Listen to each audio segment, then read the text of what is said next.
Marie Collins is one of the victims of abuse who worked in the Vatican Commission for the Protection of Minors. Since its first meeting in 2015, she warned that if what it publicly declared did not correspond with any concrete action, she would leave. If we don't really, particularly bishop accountability within the next year or within 2 years at least, if we don't have something solid in place, I don't know that I would want to remain on the commission. It's as he said, you probably wouldn't find him here. Well, I don't think you'd find me here either. And that's survivor point of view. Now that day has come. It is a very important gesture. The Irish-born citizen denounced the reluctance of some members of the Vatican Curia to implement the recommendations of the commission approved by the Pope.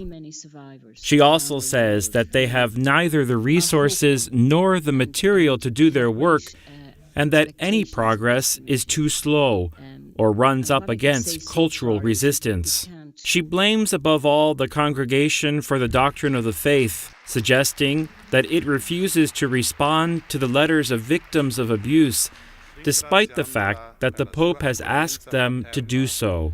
She also claims that they do not want to send to bishops' conferences the guidelines they should follow when a victim reports abuse. Upon her departure, Marie Collins proposed 3 things to the Pope. First, give the Commission the power to oversee the implementation of its recommendations. Second, let the Commission have an independent budget. And third, let the Commission hire professionals who do not work in the Vatican. Cardinal Sean O'Malley, president of the Commission, publicly thanked Marie for her work over the past few years. He also has worked out a deal by which she will continue to collaborate in giving formation courses for new bishops in order to teach them how to be able to recognize cases of abuse and act against abusers. In theory, there is another victim of abuse who works on the Commission.